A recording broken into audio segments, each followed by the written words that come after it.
Hello, hello. Welcome, everybody. Welcome to your 401 Cottage strategy meeting. I am your host, Matt Love, and today we are going to talk about how to create cash flow, ideally tax-free, before retirement years, so that you don't actually need a qualified retirement account to retire. I want to show you just how to set up cash flow before retirement so that you don't have to be subject to all of the market volatility and future taxation that traditional 401ks actually provide or require you to pay. So, you're in the right spot if you want to learn how to invest in real estate the right way so that you can retire at some point and replace your income and you don't have to wait to the age of 60 for it to happen. So here's a quick disclaimer. This is for educational purposes only. If you can already tell, it's absolutely free. I don't charge for this. And because of that, I want to make sure that you understand this is not considered financial advice. It's not considered tax advice. I just want to show you some of the ways that wealthy people can set up their strategies so that the IRS incentivizes them to generate cash flow before retirement. It's different than traditional 401ks and traditional IRAs and different ways of thinking. This call's not for everyone. It is not for the people who want to set it and forget it type of asset. This is how to control your wealth using proven strategies that have worked for decades with hard assets. So here's the first trick I want to teach you. Retirement accounts are usually invested in stocks, bonds, mutual funds. Well, stocks can go to zero. Real estate, not likely to go to zero. So the first thing I want to get out of the way is one, this is not financial advice. If you want help, there's a button right below this video that's orange. You can set up a one-on-one strategy with myself or someone from my team to show you how you can set this up on your own. But make sure you talk to a licensed professional before you make any decisions. Um, and so hopefully you're going to get something out of this. I go really fast. This is a lot of people are on here. So when you guys have questions, go ahead and put them in the chat box. If you're watching the replay of this, you can always replay. If I talk too fast, start from the beginning again, or just rewind a little bit.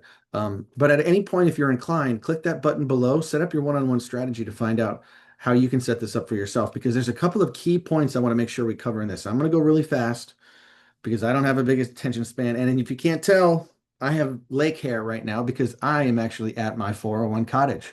We're on the lake right now. I have another Zoom call here in about an hour. And after that, we are going surfing on the boat, me and the kids and my wife. So let's get started. I'm going to go ahead and share my screen because I like to draw stuff. All right. First of all, I'm going to go over three main points. The first one is I want to talk about traditional 401ks and go over the truth about how these things work. And not even a 401k, but it could be even a retirement account. If you think about it, what's the only reason we save? Why save money? Well, eventually you want to spend it. And if you remember Stephen Covey, he wrote a book called The 7 Habits of Highly Effective People. One of those habits is begin with the end in mind. So if you know you want to spend the money eventually, why don't we ever talk about how much you're actually going to be able to spend if you're lucky enough to get to retirement? And so the number one false statement that I see made all the time is that you're saving taxes by funding a retirement account. You're not saving taxes. You're not saving taxes. You're just simply postponing the bill. It's a tax postponement. You're going to pay the tax when you spend the money. You know why you're not paying taxes on the money you put in to your retirement account? Because you never got the money. You never saw the money. No wonder you're not paying taxes on that. And we're tricked to think, oh, I'm saving in taxes. No, you're not. You're just kicking the can down the road. Well, think about this. You want to make more money as you get older? Well, yeah, most people do. Not many people are saying, I want to be broke. How about retirement years? Do you want to be able to maintain your lifestyle? Of course. Nobody wants to get to retirement age and then take a step back in their lifestyle. So the goal is to make more money and be able to maintain my level of income in retirement. So answer this question. Where do you see income taxes going?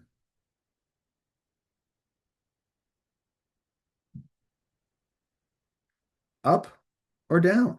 Where do you think personal income taxes are going to go? Well, here's another secret. When the government says tax the rich, they don't tax the rich. They tax your ability to get rich. They tax your income. And there's ways to offset income with true deductions versus a deferral. When you fund an IRA or 401k, an IRA or 401k is a deferral. You're deferring the tax. You're postponing it. You're not eliminating it.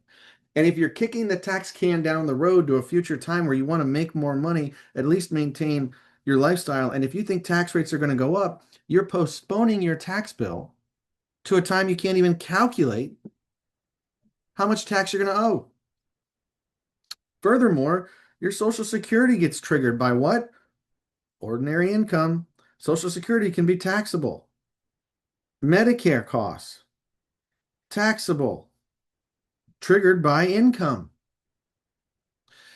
So the goal isn't necessarily to have a retirement account. It's how can I generate cash flow before retirement so that I can retire, ideally minimizing my future tax liability.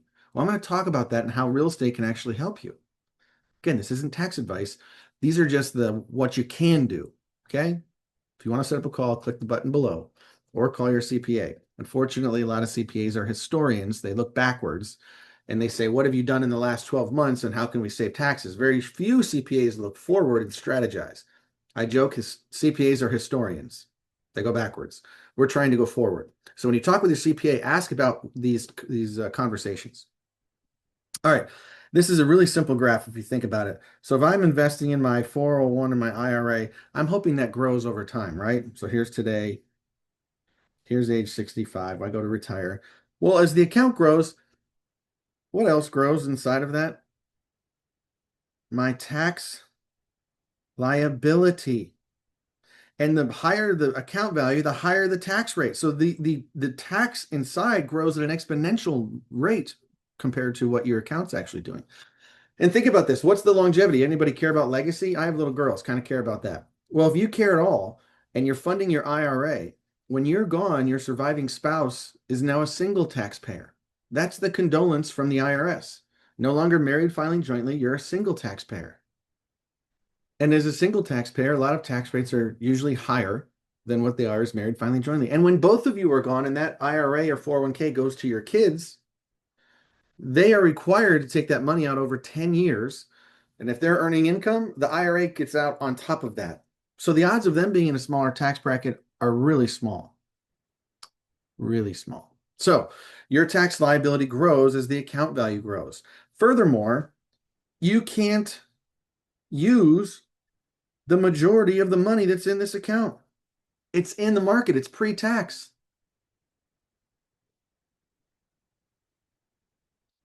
It's in the market. It's pre-tax. And if you pull it out, you get penalized. Now you can borrow from that money, but then you have to pay an interest rate and you're paying back after tax money just to pay tax again in the future when you take it out. So this is you're paying taxes twice now. It's a very inefficient way to spend money. It's a great way to save for retirement if you don't want to use the money and you think tax rates are going to go down. If you don't have the desire to make over 100 grand a year and your company is matching your 401k, maybe you do it up to the match. Maybe you maximize it. If you don't care, if you don't want the control. If you want control, if I had a company match, I would consider doing the contribution up to the match so I can maximize the match. And then any other dollars I would go into my 401 Cottage. Because a lot of people also say they get a match. I just had a client. They put in 6% and they get a 2% match. That's not much of a match. Now, at the University of Michigan, if a physician puts in anything, the match is 2 times whatever the contribution is from the physician. They're going to do that all day because that's a huge match. So when people watch this, they're going to say, well, I'm going to put money into the match. Okay, great. But it depends on how the match works and everybody's different. So make sure the match is actually really good. You want to make sure that you can actually access it. So let's go about this. Why real estate? And I want to talk about this really quick too. My goal is eventually to have a lake house, a mountain house, a beach house, and apartment complexes, and eventually commercial. But I want to start off with lifestyle investing. I want to own property on the beach, on a lake, and in the mountains so that I can enjoy it myself. Okay. So let's talk about this. So if we talk about traditional 401ks or IRAs, and then over here, let's talk about my 401 cottage. With a traditional 401k,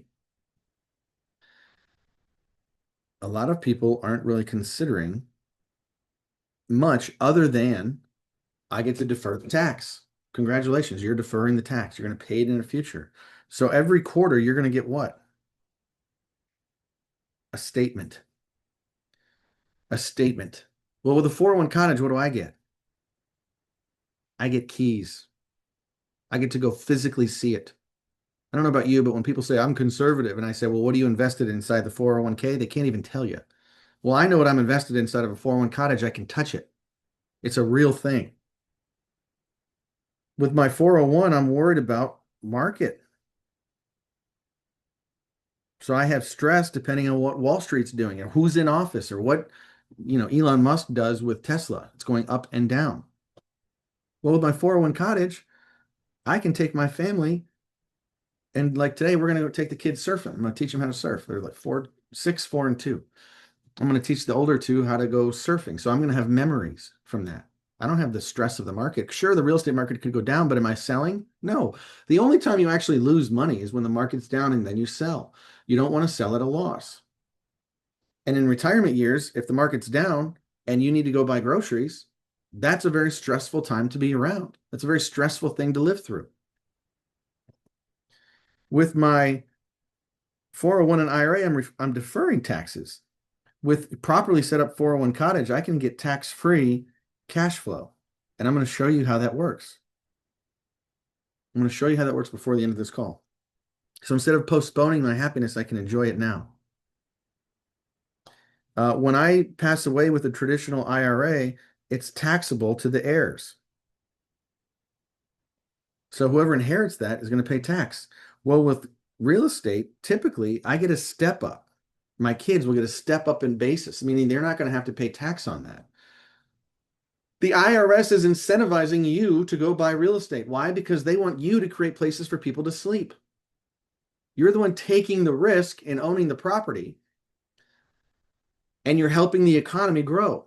For savers inside of IRAs, 401ks, they're just helping Wall Street. And you know who else? The financial advisor who's charging a fee. They're not charging a fee on what you'll net. If you have $1 million in this account and you pulled it all out, you might keep 600,000. But what are you paying a fee on? The full million. Now I get it. There's fees over here, property taxes and all of that. But ideally, here's my other one. No leverage versus leverage.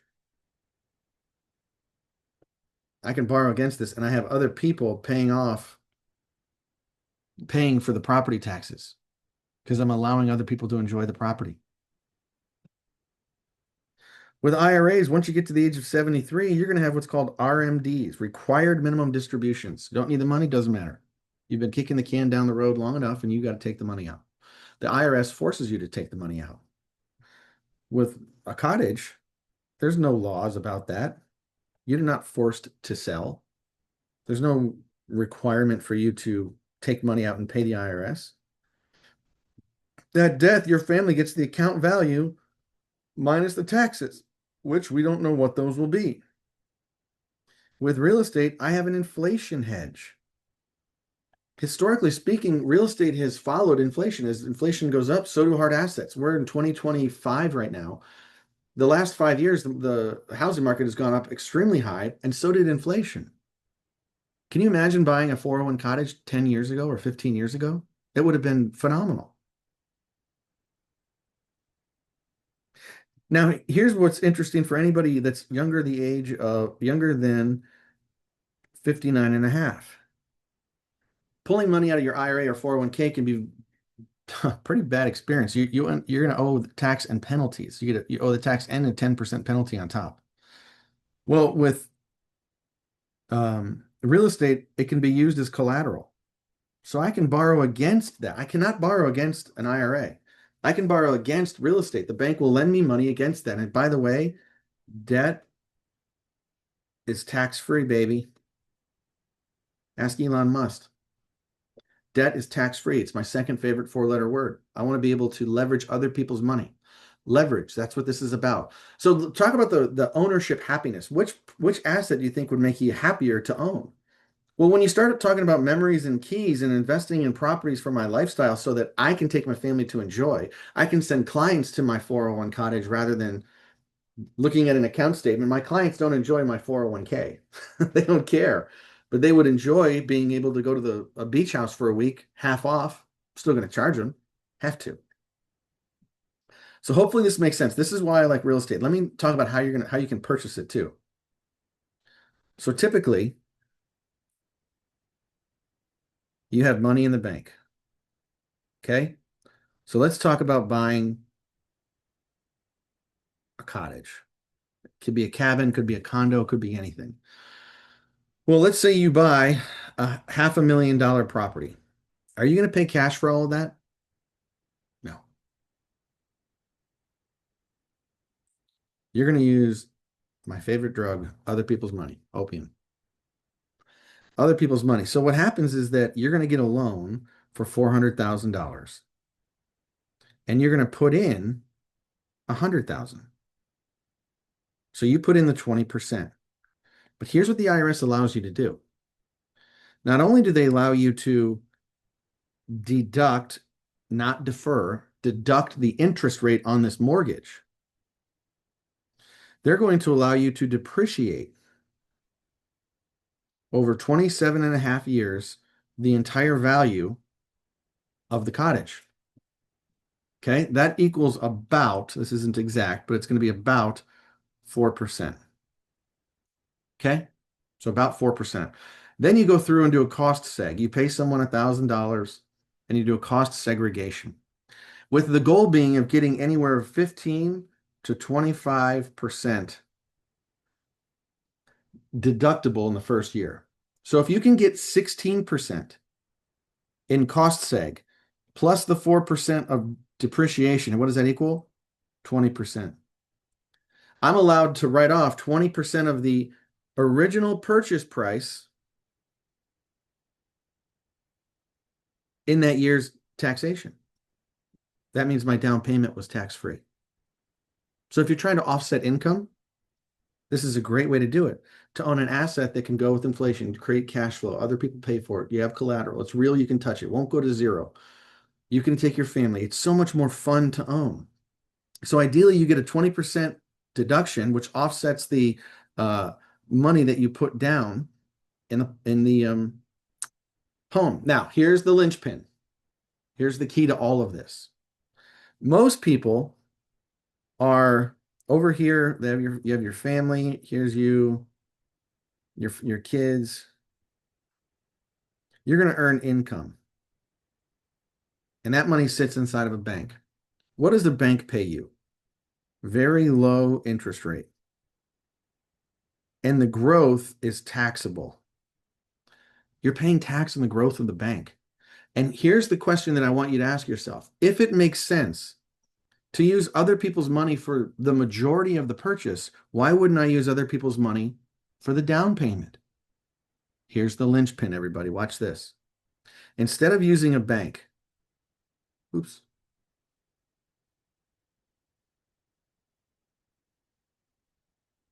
I'm going to use whole life insurance. What does that do? That immediately takes care of my family with the death benefit. If I die, they can pay off the mortgages. They get a step up in basis and they can pay off the mortgages because there's a death benefit. I'm leveraging my inheritance. Think about this. I'm so cheap, I don't even want to leave my family any money when I'm gone. I'm going to let the insurance company pay them. Tax-free death benefits. And inside that tax-free whole life, inside that whole life policy, that money is guaranteed to grow tax-free. Now, is the rate of return amazing? Absolutely not, but it's guaranteed not to go down at a better rate of return than what the bank is giving you, and there's no tax. So I call the insurance company and say, hey, look, you're going to owe me $1 million if I die. I want to take out $100,000 against the death benefit, collateralized by my cash value that's guaranteed to grow every year. I'm going to use the insurance company's money to go put the down payment. How much money do I have involved into this transaction? Zero. Of buying the property? Zero. If I get any rate of return on zero money invested. That's called an infinite rate of return. You might have heard the term infinite banking. This is very similar. I'm using my money to buy a death benefit. First task, it buys a death benefit. Second task, I get guaranteed cash value. Third, I'm going to collateralize that. Fourth, I'm going to buy property. This is a horrible graphic. I'm going to buy my 401k cottage, my 401 cottage. I'm doing four things with $1. And when people say, Matt, I'm conservative, what's more conservative than funding a whole life that guarantees my family's taken care of, creating cash value that's guaranteed to grow, collateralize it to go buy property that's probably not going to go to zero. And the IRS incentivizes the whole thing by creating all of these deductions. Now, you're probably going to need a CPA for all of this because you're going to have a lot of transactions. This property should be in an LLC so that you can transfer the liability. So each property has LLCs involved, and usually it's named after the address. But now I can have multiple 401 cottages instead of one 401k. Paid for by what? My dead self. I'm putting money into a place that's going to guarantee a cash inheritance, tax-free inheritance to my family, and then leverage that to go buy properties that the IRS incentivizes me through all of these deductions. I hope this makes sense, and I went through this really quick, but this is a quick meeting. I'm going to try to get to the comments, but I want to end this video really quick. The button down below is orange. Click the button below. Find a time on your calendar that will work for you. Best time for 30 minutes. Talk with me or someone from my team. We'll show you how you can set up your own policy, your own whole life policy that has guaranteed cash value, guaranteed to grow, that you could leverage before the age of 59 and a half. Show you how to set that up, and then talk you through how to go buy your cottage and your real estate so that you can enjoy your money long before retirement age. And ideally, this cash flow that's created, I kind of went through this. The cash flow goes back into the policy. This cash flow gets offset by the depreciation and the deductions every single year that you own the property for the 27 and a half years. So click the button below. Find a one-on-one time that works best for you. Let's strategize and see if this is something that you would benefit from. And look forward to talking to you. I'm going to get to these questions below, and we'll talk to you guys soon. See you.